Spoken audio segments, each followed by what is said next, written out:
네, 글로벌 전략까지 시작합니다. 오늘은 유니스토리 자산운용 김장열 투자전략본부장께서 나오셔서 해외 증시와 또 오늘 국내 증시의 전략까지 같이 심도 있게 살펴보도록 하겠습니다. 안녕하십니까, 본부장님? 네, 안녕하세요. 네.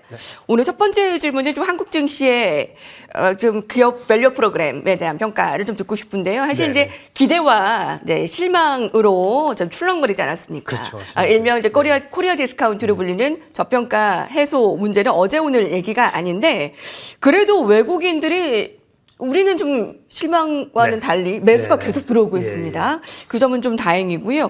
이달부터는 또 막 오른 주총 시즌이지 않습니까? 그렇죠. 이제 임박하면서 관심은 여전히 이제 뜨겁습니다. 자, 논란 다양한 밸류 프로그램 아무래도 기대 좀 효과를 받으려면 좀 어떤 흐름으로 봐야 될까요? 앵커님은 딱 그 얘기 들으셨을 때 지난주 월요일 날, 그쵸? 맞나요? 2월 26일 날 밸류 프로그램 봤을 때 했더니 야, 이젠 달라졌구나 하셔서 점프하고 싶던가요? 아니면 조금은 뭔가 좀 부족하다고 느끼셨나요? 월요일 날. 예, 아마 대다수 투자자들 같이 앵커님 좀 어떠세요? 실망감? 실망감? 왜 실망했어요? 그러니까 채찍과 당근이 없었다. 강제성이 좀 없었던 그렇죠. 것 같고요. 예, 그러니까 예. 우리 애들이 말을 안 들으면 채찍을 때려대고 좀 잘 들은 것 같으면 사탕을 줘야 되잖아요. 그게 싹 빠졌단 말이에요. 근데 사실은 보면은 이게 시작된 것이 1월 중순부터 얘기가 나왔기 때문에 불과 한 달 반 사이에 뭔가 완벽한 세트로 해가지고 이거예요. 이렇게 볼 수 있는 시간적 여유는 없죠. 당연히 그래서 그 정도의 큰 의지만 보인 것만도 사실은 나쁘지 않게 평가해야 되는데 한 달 정도 주가가 오다 보니까 아마 실망 내지는 조금 이제 이익 실현의 그 기미가 지난주 월요일날 있었다라고 보여지고요. 일본의 사례를 보더라도 그것은 한두 달 오른 다음에 약간 조정받다가 결국은 뒤에 후속 조치가 나오면서 다시 올라갔어요. 네.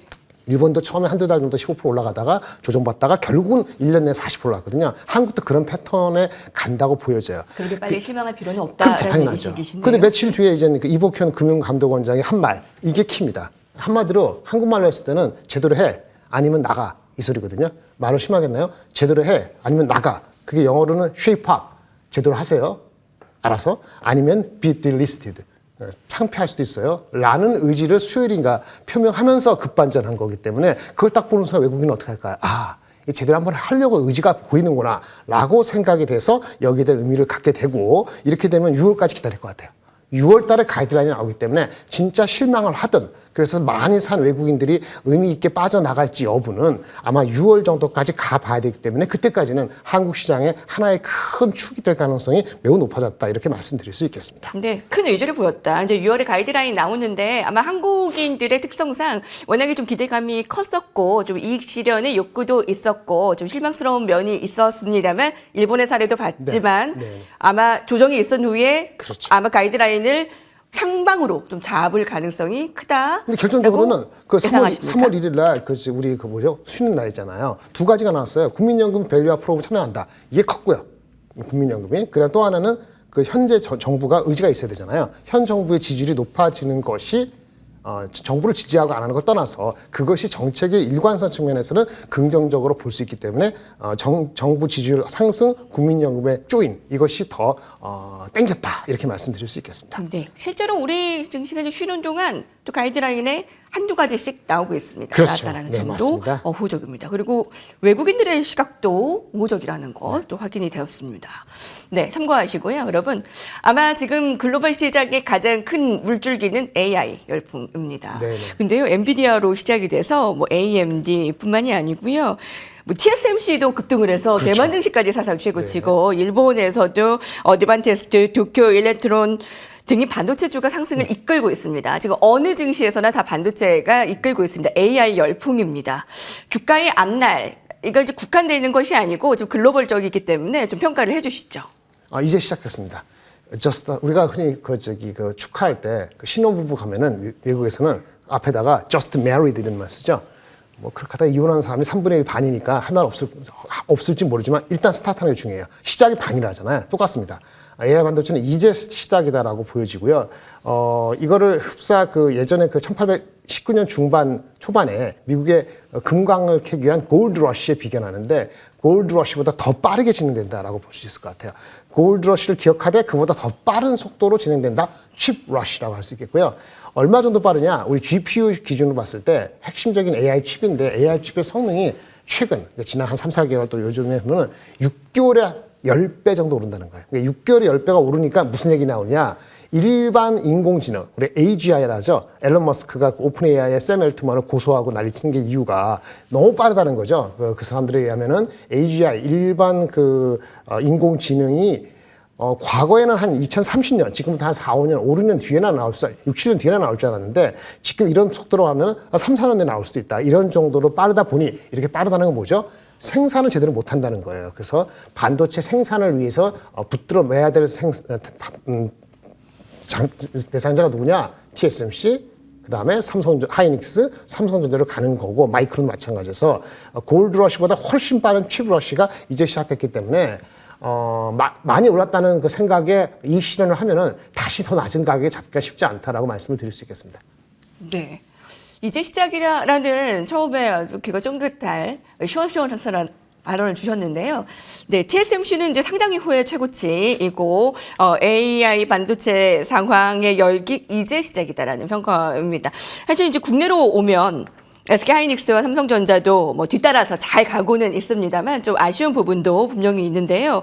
이번에 질문은 좀 HBM과 관련한 질문을 드릴까 합니다.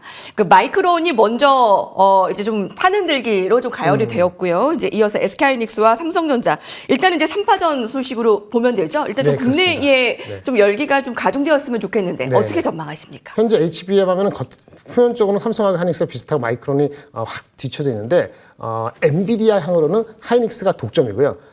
마이크론하고 삼성이 뛰어드는 거예요. 근데 마이크론이 뛰어든다고 얘기하는 그날 삼성전자도 언론 플레이를 했죠. 우리도 제품 준비됐어요. 정확히 말하면 지금은 하이닉스만 양산이 되고 있고 그다음 마이크론은 이제는 2분기부터 그러니까 2분기가 4월인지 5월인지 6월인지 모릅니다만은 양산이 이제 들어간다라고 얘기했고 삼성은 양산할 준비가 준비 중이에요. 얘기했거든요.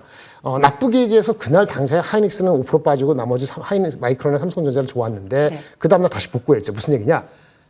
만든다는 거하고 실제 의미 있게 생산성이 올라오는 거하고는 다른 이슈이기 때문에 한번 지켜보자라는 현실적인 판단이 그 다음에 이루어지면서 하이닉스가 그때 판 사람들이 바보가 된 거죠. 완전히. 그래서 HBM이 필요한 만큼 생산할 수 있는 수율이 잘 안 나와요. 하이닉스도 지금 수율이 60%가 안 나옵니다. 10개 만들면 6개는, 4개는 버린다는 거예요. 근데 이제 마이크론, 삼성전자가 얘기한다는 그 제품이 과연 얼마나 생산성이 올라올지 올라오겠죠. 결국에는. 근데 그것이 이렇게 난리치는 칩러시 속에서 한 분기, 한두 달 또는 연말까지 자신할 수 없다는 측면에 대해서 투자가들이 제대로 인식을 했다. 지난 일주일간에 그렇게 볼 수 있기 때문에 경쟁 격도는 안 좋은 것 같지만 델이라든지 뭐 좀 SMIC, 스포마이크라든지 이런 엔비디아, 코멘트, 심지어 메타가 와서 대한민국의 대통령 만나면서 제품에 TSMC만 매달릴 수 없고 삼성전자 갈 수 이런 모든 것이 제품을 제대로 만드는 업체가 없다는 것에 더 초점을 맞춘다면은 하이닉스 리드는 계속 갈 것이고 삼성전자가 이게 떠나붙일 수 있는지는 아마 3월 말 4월 초 사이에 아주 큰 분기점 제가 한번 말씀드린 것 같은데 엔비디아가 있는 GPU 컨퍼런스 3월 18일 20일 삼성전자가 발표되는 1분기 실적 4월 첫째 주 이때까지가 삼성전자가 살아남을 수 있는 마지막 게이트다라고 말씀을 드릴 수 있겠습니다. 본부장님께서는 HBM과 관련해서는 탑픽을 SK 하이닉스로 좀 보고 있습니다. 네네. 뭐 양산을 직접 하고 있고 양산을 할 계획인 기업은 완전 차이가 있다라고 그렇죠. 얘기해 주셨고요. 실제로 그 마이크론이 지난주에 완전 판을 까는 발언을 하면서 SK 하이닉스가 하락을 하고 마이크론이 급상승을 했는데 그건 정말 일일천하였네요. 다시 이제 회복을 하면서 그때 판 사람들이 좀 후회를 할 것이다라는 예측. 예, 마이크론은 아무튼 이제 뒷후발 주자로서의 흐름을 좀 살펴보시면 되겠습니다. 자, 이번에 AI 상승 랠리와 관련해서 그러면 투자 전략 지금 시청자분들이 굉장히 궁금합니다. 자, 내가 가지고 있는 보유자들은 아마 더 보유라고 의견을 주실 것 같고요. 신규에 대해서는 투자 전략을 어떻게 주실지도 궁금하고 의견 주시죠. 네. 만약 저번에 말씀드린 것 같은데 요즘 금리 인하가 다시 미뤄지고 있죠. 금리 인하가, 미국 금리 인하가 5월 하더니 6월, 심지어 엊그저께는 무슨 뉴스가 나왔냐면은 샴의 법칙을 만든 그레이 샴인가는 올해 안 할 수도 있어요. 하려면은 그 연준 이사들이 다 만장일치 동의해야 돼요. 쉽지 않다는 얘기고요. 그 다음에 또 어떤 경제학자는 안 할 수도 있어요라고 얘기하고 또 하나는 어떤 얘기죠? 하긴 하는데 오늘 나온 얘기죠. 한번 시작을 하는데 시작하고 나서 계속 금리 인하를 하는 게 아니고 금리 인하 세수는 계속 보수적일 거예요. 이건 안 좋은 얘기예요. 이런 안 좋은 얘기가 나오는 와중에 투자자를 할 수 있는 거는 반도체 수밖에 없다. 반도체 주식이 더 쏠린다라고 저는 이제 말씀을 드릴 수 있겠고요. 아까 말씀드린 것처럼 뭘 사든 반도체 사시는데 한국 주식보다 미국 주식이 조금 우위는 있는데 오늘 많이 간 측면이 있어서 한국하고 미국하고 섞으면 좋을 것 같고요. 네. 한국 내에서도 섞어요. 그렇죠. 한국에서도 반도체 대장주 삼성이나 하이닉스 삼성도 혹시 모르니까 그거랑 그다음에 흔히 얘기하는 소부장주하고 섞어야 되는데 전체적으로 전체 포트에서 반도체 익스포저를 40% 정도는 유지해야지 장에 따라갈 수 있지 않을까라고 생각이 드는 거고요. 이제는 오늘같이 아마 장기 좀 빠질 수도 있어요. 빠질 때 팔지 마시고 또 어저께같이 아침에 막 올라갈 때 사지 마시고 이런 패턴만 유지하고 반도체 40%, 현금 20% 유지하면은 그리고 기업 밸류, 집의 밸류에 대해서 의미 있는 변화가 있을지 여부는 아무리 빨라도 3월 말이니까 그때까지는 조금은 긍정적으로 바라보시는 게 좋을 것 같습니다. 예.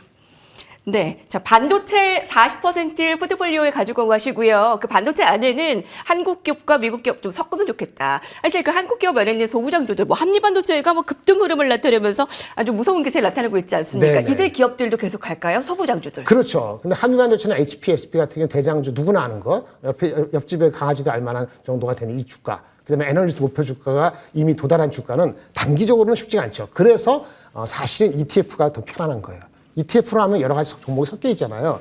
그러면 한 종목 가갖고 10%, 20% 못 먹을지 모르지만 그 종목이 빠졌을 때 그 위협을 좀 쿠션을 갖고 가기 때문에 현재 입장에서 한 종목을 쫓기보다는 ETF 정도 접근하시는 것도 나쁘지 않다라고 말씀을 드리겠습니다. 네, 엔비디아 부럽지 않은 한비 반도체인데요. 실제 지금 종목들 갈 텐데 그게 어떻게 될지 지금 종목도 고르기가 쉽지 않으니 ETF 쪽으로 그렇죠. 네, 맞습니다. 좋습니다. 네, 여기까지 보도록 하겠습니다. 유니스토리 자산운용 김장열 투자전략부부장께서 함께해 주셨습니다. 감사합니다. 네, 감사합니다. 뉴욕 증시가 3대 지수 좀 쉬어가는 모습을 나타냈습니다만 사상 최고치에서의 숨고르기였으니 의미가 있는 숨고르기였겠고요. 엔비디아와 AMD 등 AI의 열풍은 계속됐다는 것도 오늘 좀 핵심 포인트가 될 것 같습니다. 오늘 국내 증시에서도 투자 전략 잘 세우시고요. 성공 투자를 기원하도록 하겠습니다. 시청해주신 여러분 감사합니다.